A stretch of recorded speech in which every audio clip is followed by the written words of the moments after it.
Time pass geopolitics. USA, China, India, Saudi Arabia, Europe. Time pass में आज time pass करेंगे geopolitics पर हिमांशु वैद्य जी के साथ। नमस्ते सर। नमस्ते। ट्रंप ने बांग्लादेश में अपनी स्पेशल फोर्सेस भेज दी हैं। भारत के लिए इसका क्या मतलब बनता है? इसके दो या तीन अलग मतलब हैं, क्योंकि यूएसए का जो बांग्लादेश में आना है वो हम्म। दो अलग अलग फेजेस में हुआ है। एक, डोनाल्ड ट्रंप के आने से पहले, जब हम्म। उसको बिठाया गया वहां पे, सरकार को हटा के, हसीना को हटा के। हसीना वॉज प्रो इंडिया, और बांग्लादेश, श्रीलंका, नेपाल, भूटान, इसको पूरे को एक रीजन अंडर इंडियन इन्फ्लुएंस कहा जाता है। और हमारे लिए this is like an outer boundary of defence. True. तो दिस इज समथिंग जो हम लोग कहते थे रेड लाइन, कि don't cross this red line. तो अगर कोई भी इसमें आने की कोशिश करता है तो we become very alert, and rightly so. History में भी ऐसा कहा जाता है कि जो अफगानिस्तान में आज होता है वो 50 साल के बाद भारत में आता है। और बिकॉज ऑफ टेक्नोलॉजी ये 50 साल श्रिंक होके अब 25 साल हो गए। तो जैसे रशिया, जब रशिया के सामने अफगानिस्तान में मुजाहिदीन का स्ट्रगल शुरू हुआ था, तो एवरीबडी वाज सेइंग कि यही मुजाहिदीन जब रशियन चले जाएंगे तो टेररिस्ट बन के कश्मीर में आएंगे। और वही हुआ कि जब रशियन चले गए 10-15 साल के बाद, तो वही अफगानिस्तान के टेररिस्ट सारे कश्मीर में थे, and we were fighting them, and at one point we were almost on the verge of losing Kashmir. True. So whatever happens in Afghanistan comes to us now in 20 years, 15 years. Same thing is true for Bangladesh, Bhutan, Nepal, Sri Lanka. यहाँ जो आज होगा वो 5 साल के बाद, 7 साल के बाद भारत में है। So this is like our outer periphery of defence. तो इसलिए हमारे लिए बहुत जरूरी है।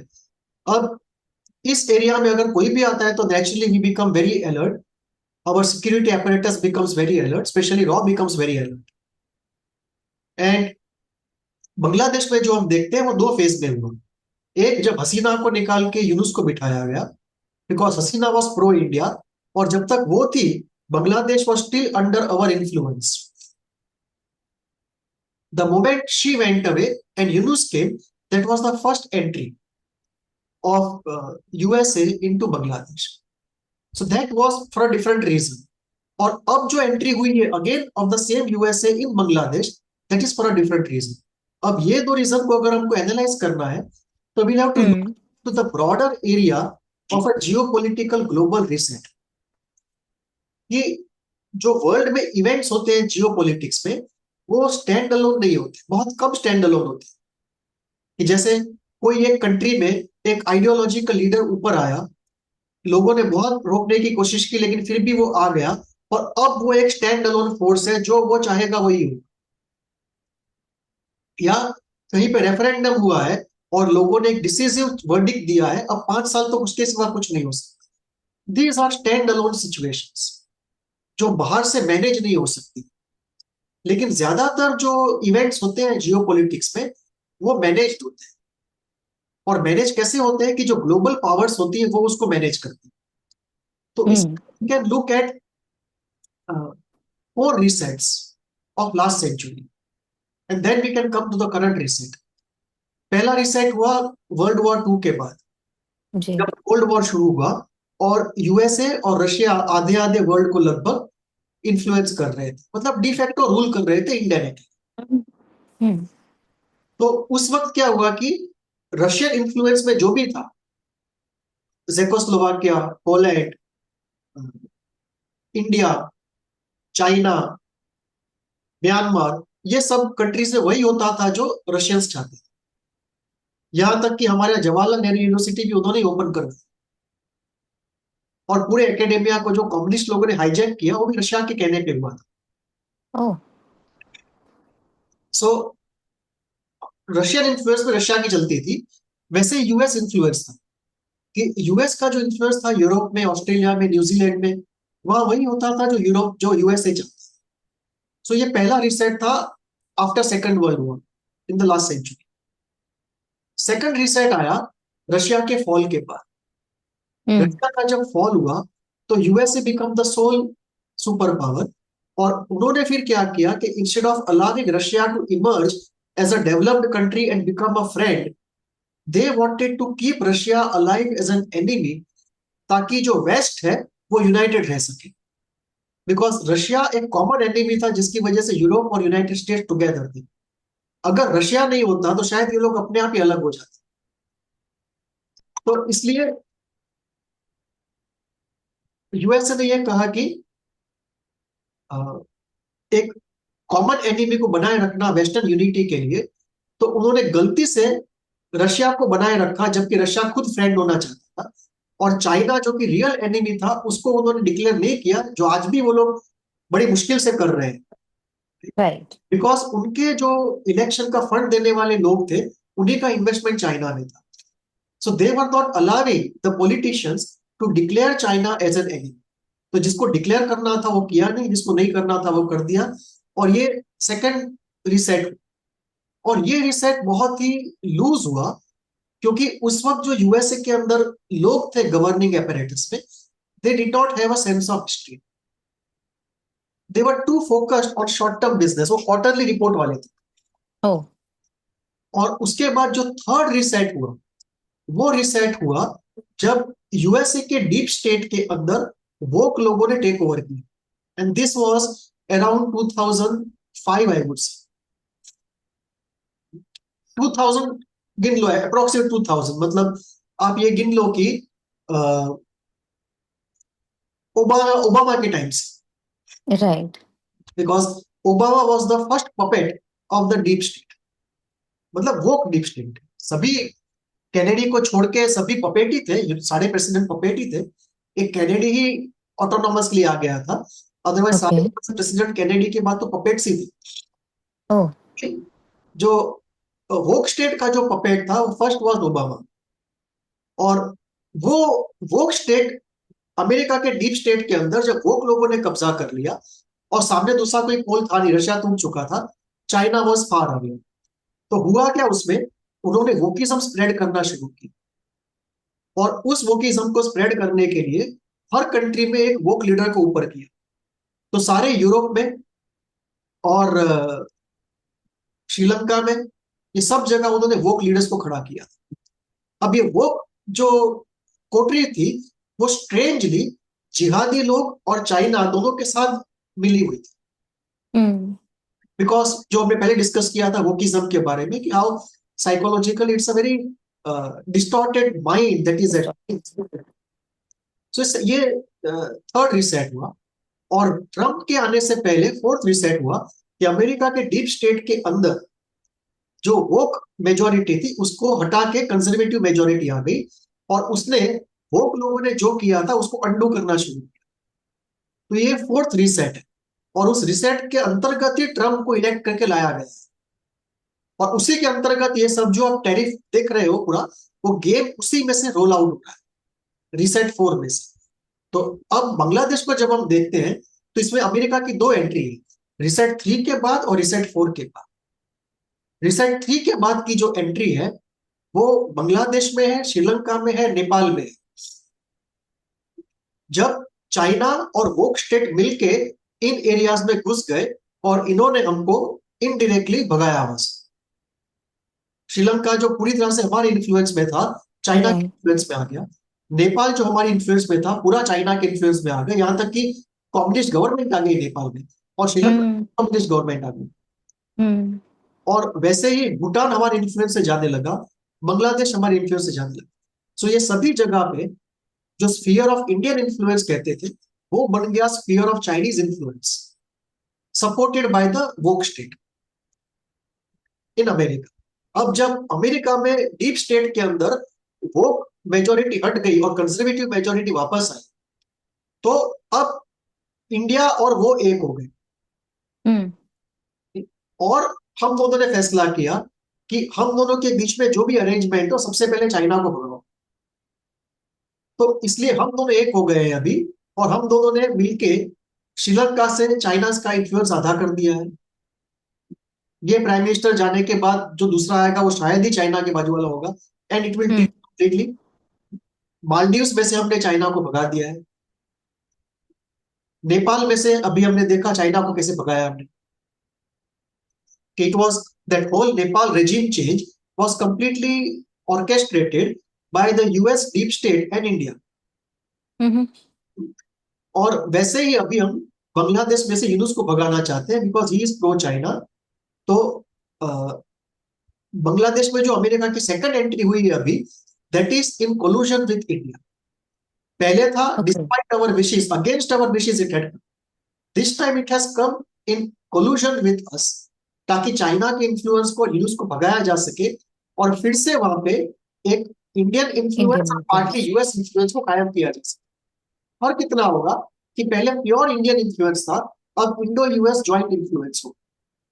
और वैसे ही पाकिस्तान में हुआ कि पाकिस्तान में से भी जो इमरान खान की सरकार गई, वो गई क्योंकि इमरान खान की सरकार वॉज प्रो चाइना, और यूएस ने उसको हटा के मुनीर को बिठा दिया जो प्रो यूएस है। तो यूएसए चाइना को सब जगह से भगा रहा है और उसका जो स्फीयर ऑफ इन्फ्लुएंस है वो कॉन्ट्रैक्ट होता जा रहा है। हम्म। पाकिस्तान के केस में हम और यूएस कुछ हद तक पहले एक थे कि अगर चाइना सीपैक बनाता वहां पे तो हम दोनों का इंटरेस्ट था कि सीपैक सक्सेसफुल ना हो। जी। दोनों का इंटरेस्ट था कि बलोचिस्तान, खैबर पख्तूनख्वा, गिलगित बल्तिस्तान वहां पे अनरेस्ट बना रहे। अब फर्क थोड़ा आ गया है कि जैसे सक्सेसफुल हो गए चाइना को भगाने में, अब यूएस इन्फ्लुएंस में पाकिस्तान फिर से आ गया। अब हमारे इंटरेस्ट डाइवर्ज हो गए। हम्म। अब यूएसए का इंटरेस्ट है कि बलूचिस्तान में शांति हो, हमारा इंटरेस्ट है कि न हो। अब तक इंटरेस्ट कॉमन थे जब चाइना वहां पे था, अब हमारे जब तक। इंटरेस्ट डाइवर्ज हो गए। तो उस इस कंटेक्स्ट में जब हम देखते हैं तो फोर्थ रीसेट के बाद जो यूएसए का बांग्लादेश पे आना है वो हमारे कोलूजन में है, हमारी एक तरह से मर्जी। वही। तो उसमें इतना प्रॉब्लमेटिक नहीं है। प्रॉब्लमेटिक चीज सिर्फ ये है कि जब यूनुस जाएगा और बांग्लादेश में ब्लड शेड होगा, बिकॉज सिचुएशन ऐसी है कि वो पीसफुल रिजॉल्व हो नहीं सकती। तो उसके बाद यूनुस के जाने के बाद वो पूरे फर्मेंट के बाद चाहे जितना भी वायलेंट हो, जब बाद में जो स्टेबल गवर्नमेंट आएगी उसमें कितना इन्फ्लुएंस किसका होगा। और वहां पे हमको एक शक है कि USA, some part of US government can have the idea of taking some part of Myanmar and some part of India's northeast into Bangladesh, or to try to create a Nepal to Bangladesh straight through the chicken neck thing. So yeah, this is somewhere where we have some suspicion, but otherwise, hmm. broadly, this is in congruence with what we want, and it is good that we are with USA on this point. सो ये इस तरह से हम इसको बांग्लादेश के अंदर US के second बार time आने को हम देख सकते हैं। फर्स्ट टाइम जब आया था तो जिहादी पावरफुल हुए थे। इस बार जब जी। यूएस आया है, the army of Bangladesh which is largely secular and pro India, because वो यहीं पे ट्रेंड है उनके ऑफिसर्स। सो वो एक बहुत बड़ा फर्क है। So we should look at it कि रिसेंट जो पहली बार आए थे, that USA was woke USA, the present USA is a conservative USA, and this is in collusion with us. The earlier woke USA was in collusion with China. So this is how we can look at its entry into Bangladesh. One important point is कि Myanmar से अगर China को भगाया जाता है और Myanmar टूटता है तो फिर ये आता है कि किसके हिस्से में क्या आएगा। हम्म। तो वहां पे we have to be very aggressive and clever कि how do we and USA distribute the spoils of that breakup, because इसमें हम लोग बहुत ही ज्यादा कंजर्वेटिव कि किसी दूसरी कंट्री को अपने अंदर मिला लेना। We are very conservative. We usually try कि वहां पे उनकी सरकार हो और हमसे अच्छे रिलेशन रहे। That's one of the biggest mistakes we made. We don't have the sense of building an empire, and you don't have to be brutal in building an empire. You can have true. agreements, you can have free trade agreements, you can have security agreements, you can have free borders, you can de facto gobble up a country. Not gobble up, that's a wrong word, but let me say you can de facto unite with a country. So there is very contrasting ideology when it comes to crossing the territories. That's one of the difficulties of our strategic thinking. कि चाणक्य के बाद किसी के अंदर वो थी नहीं, चाणक्य उसके बाद समुद्रगुप्त था, और कुछ Hmm. हद तक कुछ शिवाजी थे, या ऐसे कुछ बहुत ही कम लोग थे जिनके अंदर वो एक हिंदू राष्ट्र और Strategic. एम्पायर बिल्डिंग की वो स्ट्रेटेजिक थॉट था, Right. इन द सेंस कि we don't have sense of history and sense of strategy in terms of Hmm. इस तरह से हम उसको बांग्लादेश को यूएसए के एडवेंट को देख सकते Uh, everything comes back to American deep state. तो जो अमेरिकन डीप स्टेट जो दुनिया को चलाती है, उसका क्या हाल है इस करंट सिनेरियो में? कहाँ है वो? हैं। उसमें हमको एक बात क्लियर होनी पड़ेगी कि अमेरिकन डीप स्टेट जो है वो कैप्चर से पहले it was a conservative deep state with part liberalism thrown in. जब वो कैप्चर हुआ 90s के एंड में, अर्ली 2000s में, तो अमेरिकन डीप स्टेट ने एक अलग ही कैरेक्टर एक्वायर कर लिया। हम्म। उसका रीजन ये था कि जो डीप स्टेट के एक्टर्स थे, जिसमें कुछ पास्ट ब्यूरोक्रेट्स थे, हेनरी किसिंजर जैसे, कुछ ओके। फैमिलीज थी जो बड़े हेज फंड्स को, बड़े म्यूचुअल फंड्स को कंट्रोल करती हैं अमेरिका में, जो हम्म। इंडस्ट्री में इन्वेस्ट करते हैं। जैसे अगर आप पेप्सी और कोक को देखो, तो मार्केट में जितनी भी लड़ाई हो वो सीईओ लेवल तक है, लेकिन अगर आप बोर्ड में जाओ कि कौन बैठा है, तो you will see many people common in both the boards. Commons. वही फैमिलीज है जो दोनों में इन्वेस्ट करके बैठी, और ये वो फैमिलीज हैं जो यूके से यूएसए आई थी when UK started falling and USA started rising. Okay. So these families are centuries old families. तो इनके कुछ लोग हैं, कुछ हेनरी किसिंजर जैसे ब्यूरोक्रेट्स हैं, कुछ रिटायर्ड सीआईए के लोग हैं, और कुछ पॉलिटिशियंस। इनको मिलके जो डीप स्टेट बनता है इनका, उसमें जो वोक मेजोरिटी थी वो इसलिए थी क्योंकि कुछ लोग जो इसके अंदर थे वो खुद एलजीबीटीक्यूए में से थे, hmm. And they had suffered persecution first hand, and they wanted to recreate the world which was very equal। और उनको ये आइडिया दिया किसी एकेडमिशियन ने कि स्ट्रॉन्गेस्ट आइडेंटिटी होती है जेंडर आइडेंटिटी, आप उसको डिसॉल्व कर दो तो बाकी सब कुछ फ्री फॉर ऑल हो जाएगा। National identity, cast identity, linguistic identity, economic identity सब चला गया। अब ये जो था कि पर्सनल जो एजेंडा था एलजीबीटीक्यूए का, पर्सनल सफरिंग थी, और इस तरह के जो आइडियाज थे उसके पीछे एक फिलोसॉफिकल बैकग्राउंड दिया गया।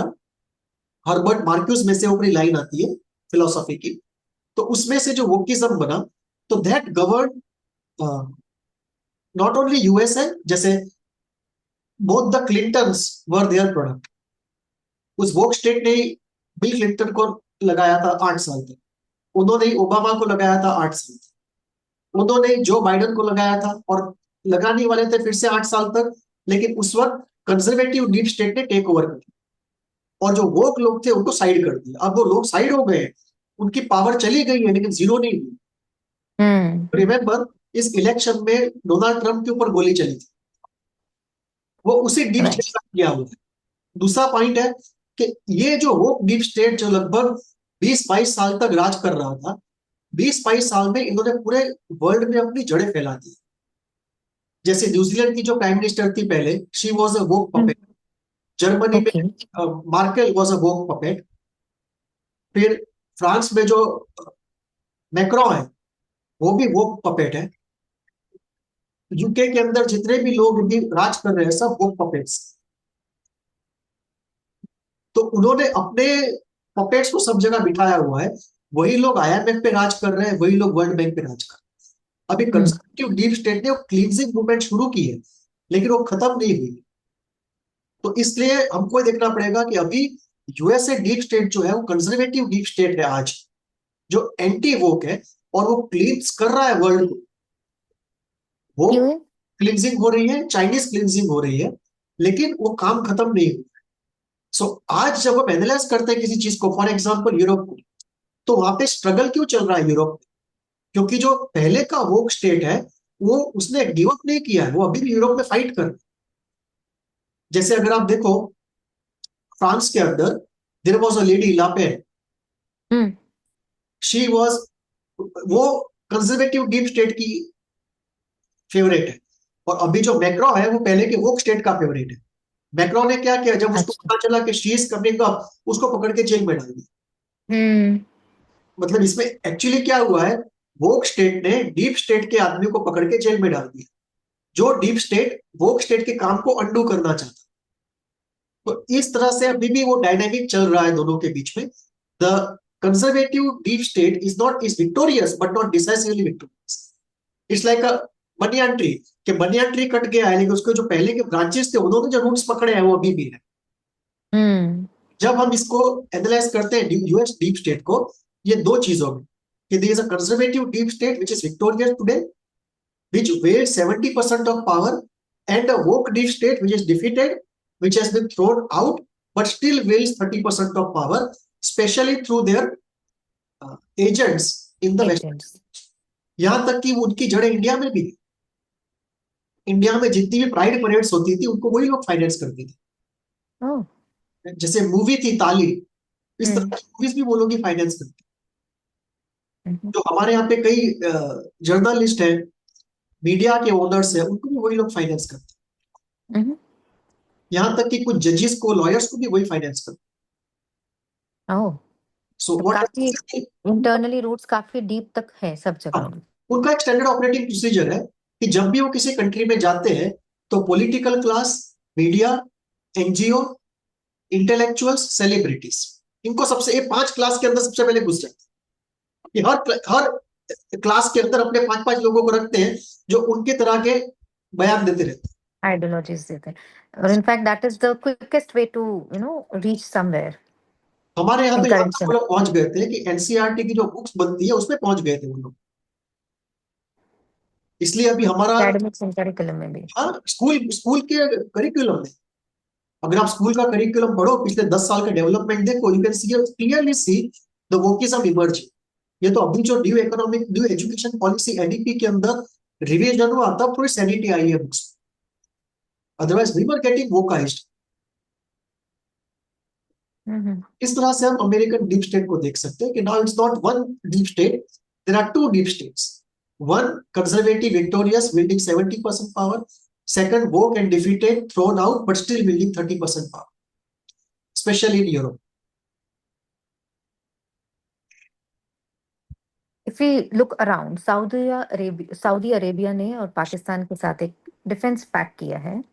Is it clash of civilisations और समथिंग एल्स हैपनिंग देयर? क्या चल रहा है? इस वक्त क्लैश ऑफ सिविलाइजेशन नहीं है, लेकिन अच्छा। के अगर कुछ एक्सीडेंट्स होते हैं तो it can turn into them, hmm. जो बहुत कम पॉसिबिलिटी है। I would say less than 10% possibility, 90% it will not, it this will not turn into clash of civilisation at least. Okay. Okay. So what is it about now? See, जो जिहादी mindset के लोग हैं उन्होंने तो बहुत सेलिब्रेट किया है इस चीज, बिकॉज अगर आप एक तरह से देखो तो this deadly development for India. Saudi Arabia का पैसा और वेपन्स और पाकिस्तान की पॉपुलेशन, अब अगर आप इन दोनों को इकट्ठा कर लो तो you have another China, and two Chinas attacking us, there is no way we can endure it. जैसे टू फ्रंट वॉर है, right? आज अगर टू फ्रंट वॉर होता है तो we are looking at one China and Pakistan which is 1/10 of China. Right. So we are looking at, साथ में attack भी करते हैं तो we are looking at 1.1 China. But अगर यहां भी चाइना वहां भी China, and if two Chinas attack, this no way we can win that war. So हमारे लिए डेडली है ये। और इसमें पॉइंट ये है कि व्हाट यूएस डज इज, वो अपने आर्म्स अरेबियन कंट्रीज को बेचता है जिनको उसको चलाना नहीं आता है, और यूएस के पायलट ही फिर उनके यहाँ पे बैठ के प्रैक्टिस करते हैं। It's a strange kind of thing. It's like hmm. Car का शोरूम है मेरा, मैं आपको कार बेच दूं और पैसे ले लूं आपसे, और उसके बाद कार मेरे शोरूम से घर निकल के मेरे घर पे खड़ी हो जाए, आपके घर पे ना जाए, तो मेरे पास कार भी मेरी वैसी की वैसी है और पैसे भी मुझे मिल गए। कि मैंने बेचा भी और नहीं भी बेचा,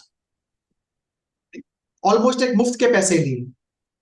सो वो यूएसए का सिस्टम रहा है कि कतार को, सऊदी अरेबिया को वो बिलियंस ऑफ डॉलर्स के सामान बेचता है जिनको वो हम्म चलाना नहीं आता है, जिनको उसकी जरूरत भी नहीं है।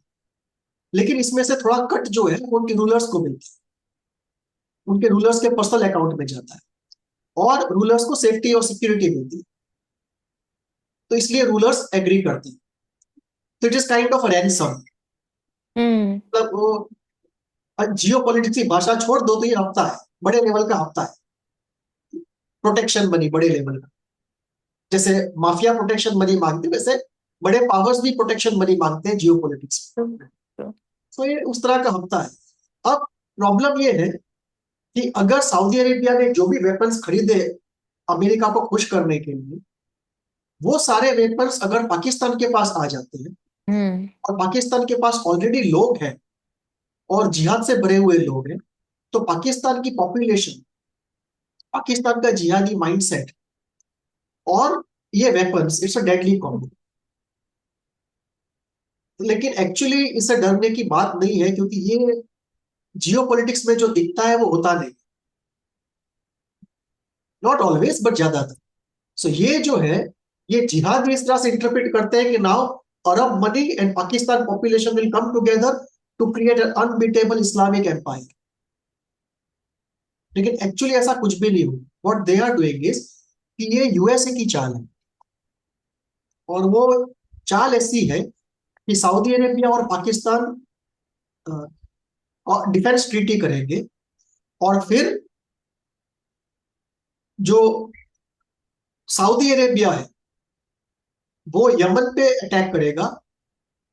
यमन पे अटैक जब एक लिमिट के आगे पहुंचेगा, तो ईरान सऊदी अरेबिया पे अटैक करेगा, हम्म और जब सऊदी अरेबिया पे ईरान अटैक करेगा, तो पाकिस्तान इस ट्रीटी से बंधा होने की वजह से Pakistan will be used to attack Iran.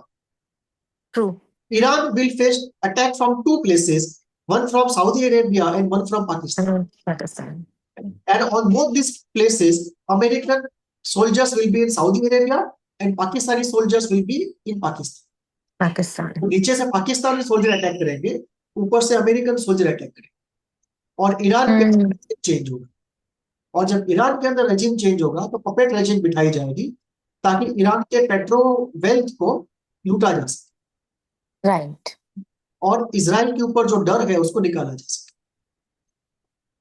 तो इसलिए ये जो एग्रीमेंट है वो दिखता है हमारे सामने, पर एक्चुअली है वो ईरान के साथ। और एक्चुअली अगर वॉर होता है तो पाकिस्तान की हेल्प के लिए सऊदी अरेबिया कभी भी नहीं है। सो ये जो है, ये इस तरह से हम देख सकते हैं इसको। It's not, it looks very dangerous, because एक तरह से देखो तो अगर सारे मुस्लिम कंट्री एक हो जाते हैं, तो ईस्ट में मोरक्को, वेस्ट में मोरक्को, और ईस्ट में मलेशिया, ये पूरी एक ग्रीन बेल्ट। बेल्ट था और अगर ये ग्रीन बेल्ट बन जाता है तो नॉन मुस्लिम कंट्रीज के लिए बहुत बड़ी मुसीबत है। ट्रू लेकिन ऐसा होता नहीं है, ऐसा होना होता तो कब का हो चुका। There are too many differences, too many heterogeneities, too much of manipulation from inside and outside, so it won't happen. But what we have to be aware of कि इस ट्रीटी के अंतर्गत सऊदी अरेबिया पाकिस्तान को arm न करे एक limit से ज्यादा, और करे तो ऑर्डिनरी वेपन से करे, एडवांस्ड एयरक्राफ्ट से न, कि बाकी जो देना है दे, एडवांस एयरक्राफ्ट और एडवांस मिसाइल्स जो अमेरिका ने उसको दिए वो ना दे। अगर वो ना दे देता है तब एक अलग बैलेंस ऑफ पावर का प्रॉब्लम खड़ा हो जाता है। ट्रू और फिर उसको ओवरकम करने के लिए जो पाकिस्तान के अंदर हमको करना पड़ेगा, that will be a river of blood kind of, true and that उस तरह की चीजों में nobody can come out innocent, both will be damaged. जी That is how we can look at this Saudi treaty with Pakistan. It's a precursor to attack on Iran from both the fronts. so nowhere we see India emerge. The America never sees India emerging as a superpower. They are threatened by China more.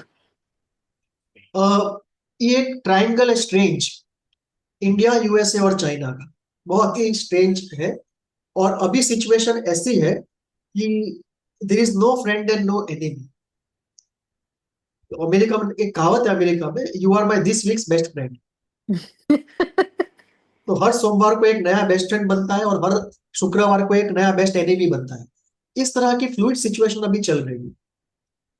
जैसे India, USA और China का एक अजीब सा triangle बना हुआ हम्म। है। उसका एक पार्ट है कि इंडिया और यूएसए दोनों चाहते हैं कि चाइना साउथ ईस्ट एशिया में से सब जगह से निकले, हट जाए। दोनों एक है। तो हमने चाइना को नेपाल से भगाया, दोनों ने मिलकर, इंडिया और यूएसए ने। इंडिया और यूएसए ने श्रीलंका से भी भगाया। पूरा भागा नहीं है, 80% भाग गया है, बाकी भी चला जाएगा। बांग्लादेश में भगाने की तैयारी हो रही है, यूनुस के साथ वो चला जाएगा। मालदीव में भगा चुके हैं हम लोग। तो भूटान ऑलमोस्ट भगाने के एंड पे है। सो यहाँ पे हम दोनों एक है। लेकिन यूएस की जो थिंकिंग है इस वक्त, वो कोई हिस्टोरिकल थिंकिंग नहीं है, वो डील बेस्ड थिंकिंग है। हम्म। तो वही यूएस जो हमारे साथ है चाइना को भगाने में साउथ एशिया में से, वही पाकिस्तान के मिलकर हमारे अगेंस्ट आ जाता है। एग्जैक्टली। वही हमारे से टैरिफ वॉर खेलना शुरू करता है और हम्म। आपको चाइना की तरफ धकेल देता है। तो अभी हुआ ये है कि यूएसए दो तरह से देख रहा है कि जहां पे उसके इंटरेस्ट हमारे साथ में है, हम चाइना को भगा रहे हैं। हम्म। अ, जहां पे उनके इंटरेस्ट हमारे साथ में नहीं है।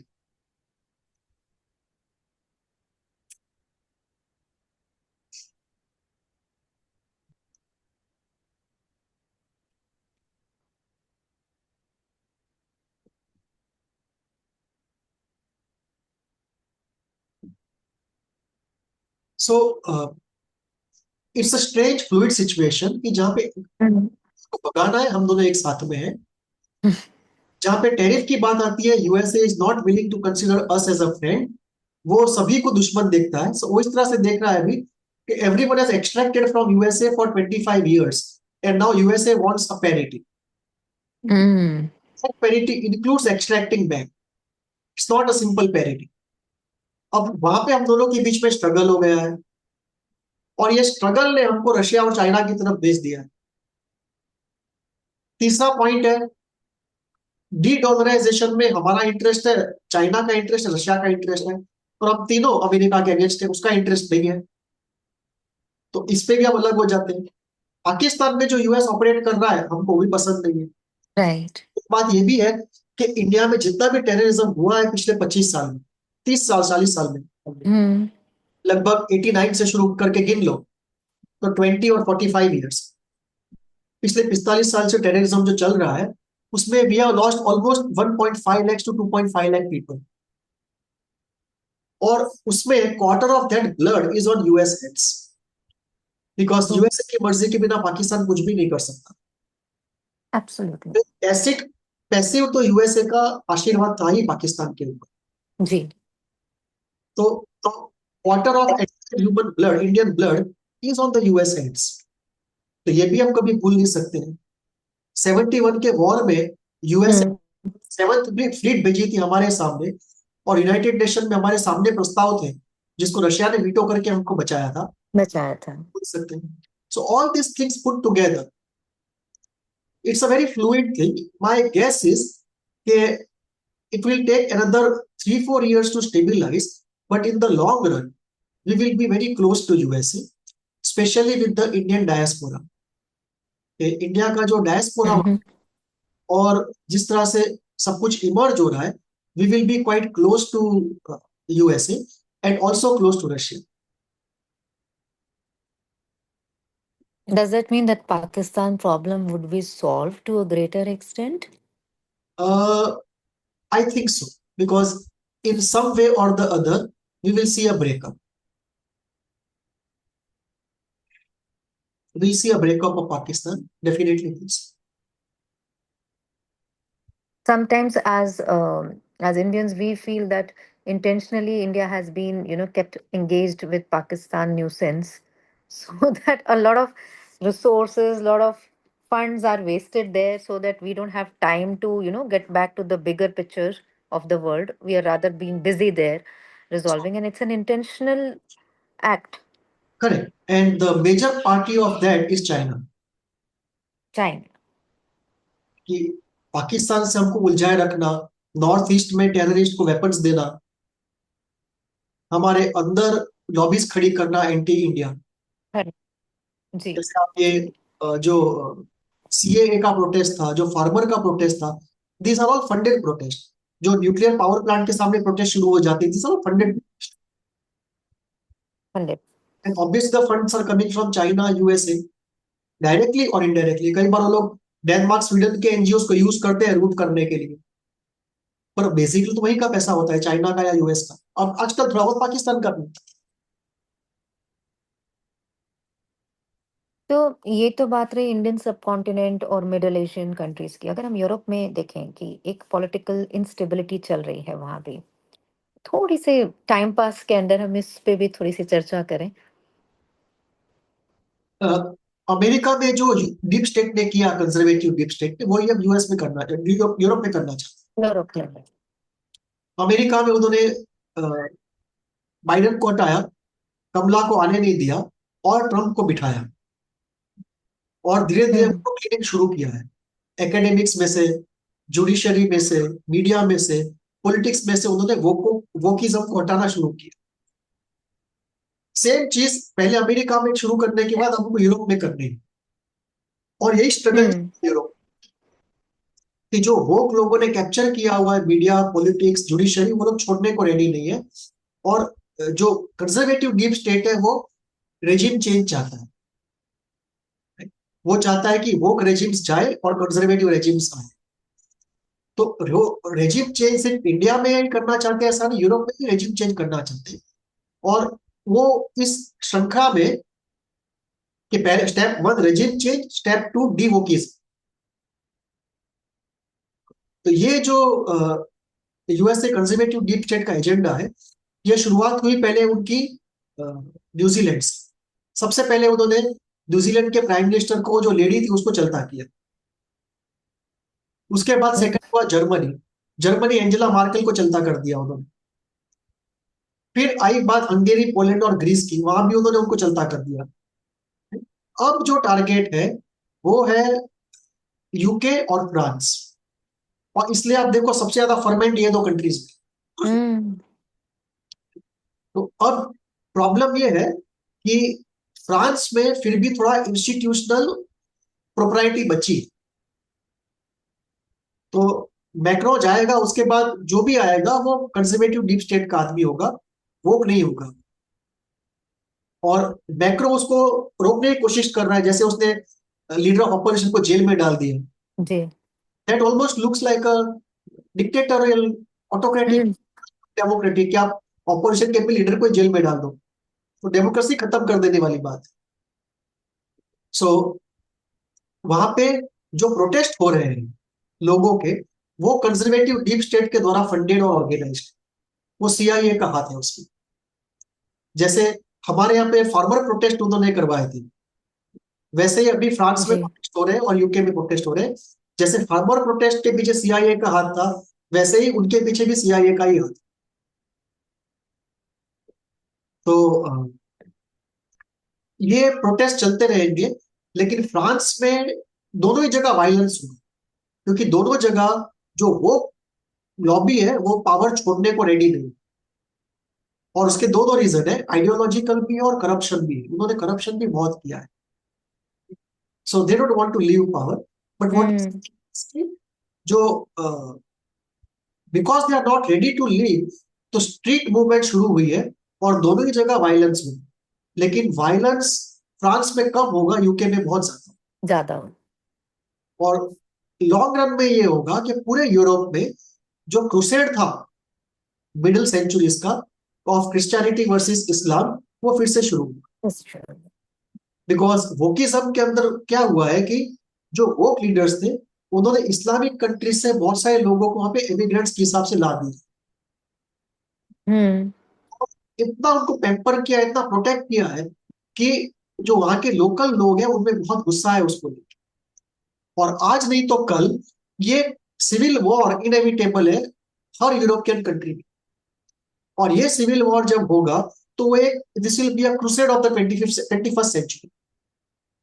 सो यूरोप की तो बहुत ही बुरी हालत होने वाली है। It's going to be like Bangladesh. Bangladesh is में it? This is the reason why parallelly America अपने वीजास के सिस्टम को चेंज कर रहा है, जहाँ पे माइग्रेंट्स को वो चेक आउट कर रहा है parallelly. So what will happen is कि अमेरिका माइग्रेंट्स को वापस भेज देगा, जो नहीं जाएंगे उस पर अटैक्स होम कंट्री के अंदर, कंजर्वेटिव फैक्शन खुद ही अटैक करवाएगा उसके ऊपर कि अगर नहीं जा रहे हो तो इतनी लाइफ खराब कर दो कि वो खुद ही चले जाए। खुद ही चले जाए। तो वही चीज यहाँ हो कि पहले उनको जाने के लिए कहा जाएगा, और उसका एक ही प्रैक्टिकल सॉल्यूशन है कि या तो उनको जहां से आए वहां भेज दो, या अफ्रीका के अंदर कोई एक सोसाइटी, बड़ी बड़ी सोसाइटी, सारे यूरोप के एमिग्रेंट्स को वहां डंप कर दो। इन दोनों के अलावा तीसरा सॉल्यूशन है क्रूसेड। अगर पहला दो सॉल्यूशंस ना हो पाया क्योंकि वहां की जुडिशरी ने और वोक सिस्टम ने नहीं होने दिया, तो फिर तो लास्ट सॉल्यूशन बचता है ब्लड। और ज्यादा चांसेस इसी के हैं कि जो प्रैक्टिकल सॉल्यूशन है, नो मैटर पॉलिटिकली कितना ही इनकरेक्ट क्यों ना हो, still it is human, hmm. It's a blood free solution. वो वो लॉबी होने नहीं देगी और फाइनली क्रूसेड होगा, it will be a blood thirsty movement. So this is what we see unrolling out in Europe, and we see the pieces of the chess are already moving. इस तरफ जो final जिस event की हम बात कर रहे हैं उसके प्रिपरेशन के अंदर, तो pieces of the chess board are already moving. Already started. The tragedy in all of this is कि an ordinary person who does not have any interest or intelligence to understand these events is a victim of these events. कि एक ordinary आदमी जो and street, even if they have some understanding, they are helpless, they cannot do anything about it.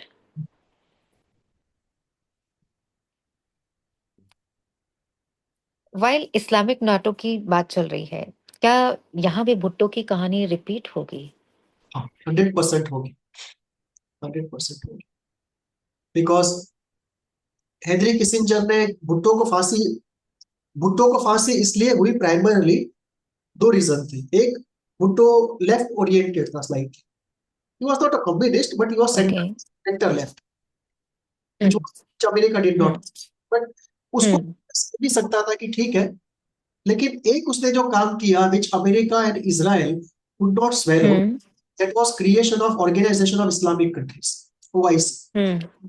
तो OIC का जो idea था to make an Islamic bomb, Islamic bloc first, and then to make an Islamic atom bomb, ये दो ideas को लेके Kissinger was very clear कि इसको निकालना पड़ेगा पाकिस्तान के पावर में से, और इसका हम ऐसा एग्जाम्पल बनाएंगे कि आने वाला कोई भी इस्लामिक वर्ल्ड का लीडर ये हिम्मत न कर सके। और ये किसिंजर ने कहा था हम्म। इसी के साथ कि we will make an example of Bhutto. और वही हुआ कि भुट्टो को जियाउल हक ने यूएसए के कहने पे और यूएसए के साथ मिलके कू किया, और भुट्टो को फांसी हो गई, और बाकी की फैमिली को उन्होंने कहा कि कंट्री से बाहर चले जाए। So it was joint CIA and Ziaul हक ऑपरेशन, पाकिस्तान आर्मी और सीआईए का जॉइंट ऑपरेशन था जिसमें वो हम्म। डेमोक्रेटिक सरकार गई और भुट्टो को फांसी हो गई। और जी। वही चीज फिर से होगी अगर पाकिस्तान नेटो बनाने की कोशिश करेंगे, तो पाकिस्तान के अंदर जो भी इस आइडिया को प्रोपेल कर रहे हैं और सामने से हम्म। हेड है अर्दोगन, ये दोनों भी जाएंगे, बिकॉज इसराइल और सीआईए मिलके इन दोनों को ही जन्नत नसीब कर देंगे। ये दोनों ही मतलब हुरों के पास ही जाने वाले, जो कहते हम्म। हुरिफिकेशन, इन दोनों का हुरिफिकेशन ऑलमोस्ट फिक्स है, because nobody will tolerate an Islamic NATO. वो बन भी नहीं सकता है, पहले तो it's not practical at all, बनना होता तो कब का बन, राइट। सबका बन चुका होता। पॉसिबल ही नहीं है practically, there are too many differences. But ये जो आइडियोलॉजिकल कंसोलिडेशन की जो मूवमेंट है, that will not be tolerated by either CIA or Israel. And I am sure कि पाकिस्तान में जो भी इसको पावर कर रहे हैं और टर्की का जो हेड है, ये दोनों जाएंगे। हम्म। वही वहां कहानी, जो भी कहानी।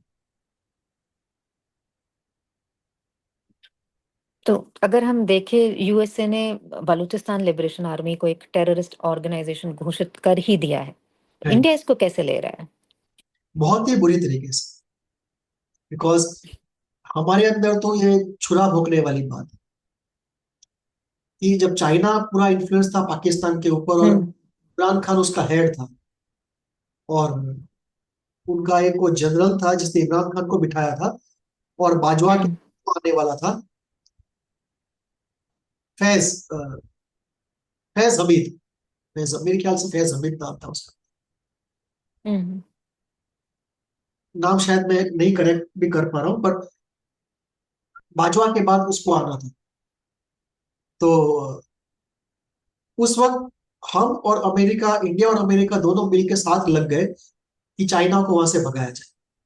और उसी कंटेक्स्ट में वहां के कोर कमांडर्स को सीआईए ने अपनी तरफ कर लिया और कोर कमांडर जो होते हैं पाकिस्तान के वाइसरॉय की तरह है, वही पूरा पाकिस्तान चला, बाकी सब तो शो है। चलाता है। हम्म। एक आर्मी चीफ होता है और उसके 4-5 कोर कमांडर होते हैं, वो 7 लोग ही पूरा पाकिस्तान चलाते हैं, बाकी सब तो शो है। सो जब कोर कमांडर के अंदर मेजोरिटी आ गई तो ये हुआ कि बाजवा के बाद इंस्टेड ऑफ फैज हमीद इन्होंने मुनीर को बिठाया because Faiz Hamid was China's man, Imran was China's man and this man Munir was America's man. उस वक्त भारत और अमेरिका एक हो गए थे मुनीर को बिठाने में, लेकिन Munir was not our first choice because he is too much of a mullah given his background. Because वो पूरा का पूरा मदरसे में पढ़ा हुआ आदमी, मतलब उसको कुरान बाय हार्ट है, इसलिए he has a title of Hafiz e Quran. Hafiz e Quran okay. Means Quran learn. Protector, So he, keeper. so he was not our first choice. But anyway, we don't have a say. America has a say. But at that point, we were together, and both of us supported Balochistan liberation. अब ये हो गया कि जैसे China वहां से भाग गए और अमेरिका को बलूचिस्तान में मिनरल वेल्थ दिखने लगी, तो अब वो चाहता है कि बलूचिस्तान शांत हो जाए। और हम बिल्कुल नहीं चाहेंगे। बलूचिस्तान शांत हो जाएगा तो कश्मीर शांत नहीं रहेगा। जब तक बलूचिस्तान शांत नहीं है तब तक कश्मीर शांत है। सो अब डाइवर्जेंस ऑफ इंटरेस्ट हो गया हम दोनों का। तो और जो बलूचिस्तान का जेन्युइन प्रॉब्लम है वो तो नहीं कि पाकिस्तान ने जो वहां पे इनह्यूमन एट्रोसिटीज की है, वो तो it is like a second Bangladesh. तो उनको तो जस्टिस मिलना ही चाहिए और उनको तो इंडिपेंडेंस मिलना ही चाहिए।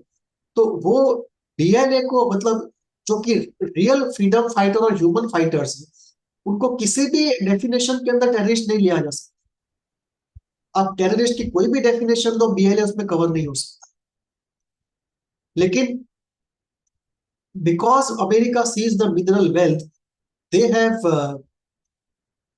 declared BLA as a terrorist organization, and that is a big blow to our security calculations, especially the work of our secret services. उनके लिए तो मतलब ये बहुत बड़ा इशू है कि अब अगर हम चाहे भी तो हम मॉरली या लीगली ओपनली सपोर्ट नहीं कर सकते बीएलए को। और दूसरा पॉइंट ये आएगा कि पाकिस्तान जो भी ब्रुटैलिटी करेगा बीएलए के ऊपर, वो पूरी अब बीएलए को सपोर्ट करना 3 गुना मुश्किल हो जाएगा। और अब अगर हम चाहेंगे कि बलूचिस्तान में पाकिस्तान का इन्फ्लुएंस न रहे, सेंट्रल पाकिस्तान की गवर्नमेंट का, it become very difficult for us. So America has stepped us in a way on Balochistan problem. It has definitely stepped Balochis, उसमें तो कोई सवाल ही नहीं। But it has again brought up that point कि America के साथ कोई wholesale friendship नहीं हो सकती है, इश्यू बेस्ड डीलिंग्स ही हो सकती है। वो चली आ रही है पिछले ऑलमोस्ट 50-70 ईयर्स से, तो यही चल रहा है।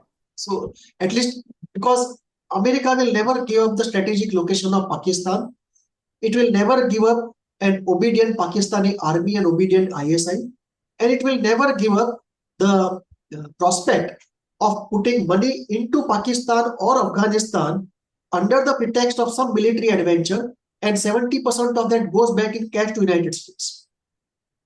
जैसे लोग कहते हैं कि तालिबान ने यूएसए को हरा दिया, बिल्कुल बेकार की बात।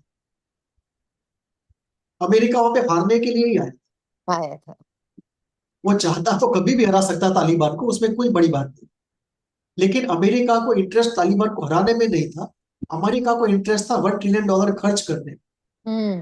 तो $1 ट्रिलियन में से $900 बिलियन वापस यूएसए जा सके कैश, उन्हीं की जेब, और ऑन पेपर बताया जा सके कि $1 ट्रिलियन अफगानिस्तान में खर्च हुआ है।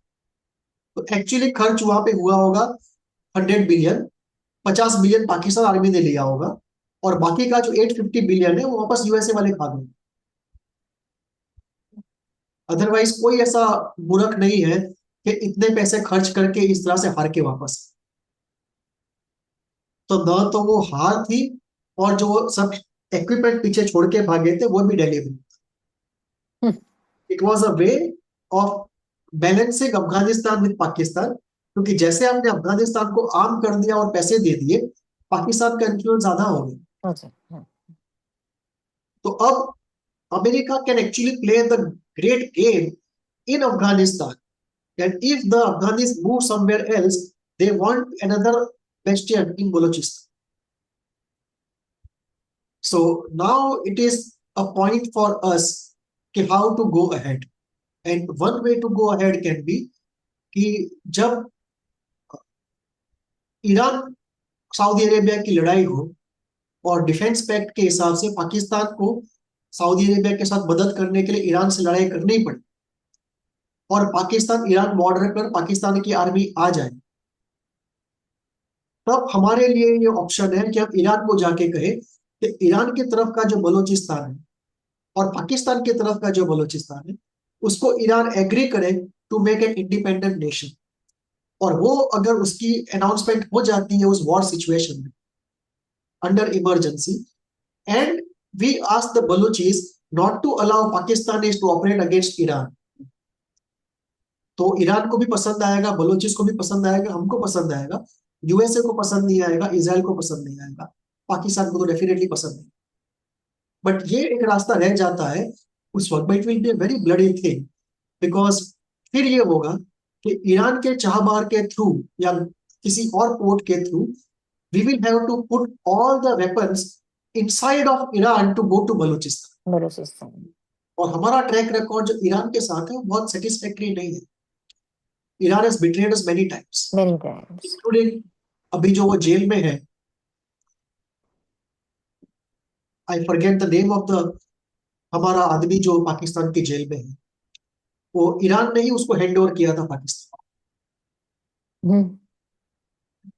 सो एक ये है, बट उसको साइड पे रख के अगर हम ये कर भी देते हैं तो it all depends upon the operational efficiency, कि ऑपरेशनली कैन वी इंश्योर कि 90% of what we land there goes to the Balochis and not snatched away by the Iranians. ये एक ऑपरेशनल एफिशिएंसी वाली बात आएगी in a high risk environment. तो and again on this point we have to take the enmity of US. Yes. Ironically, on this point, when that happens, India, China, and Russia will be together, along with the people of Balochistan. Mm-hmm. It will be a strange kind of concoction Combination. where USA will be attacking from Saudi Arabia, Pakistan will be attacking from its Balochistan border on Iran, और Pakistan regime, जो state है, that will be very restive, unstable, and Pakistan army will face attacks continuously and will not be able to work strictly efficiently against Iran. And in that, Iran will arm the Balochis, India will arm the Balochis, and China and Russia also will arm the Balochis. So the जो कहते हैं great game, जो because Afghanistan का position ऐसा है कि great game always will be played there. It's the geographically the position is, Geographical location is. nobody can change the geography.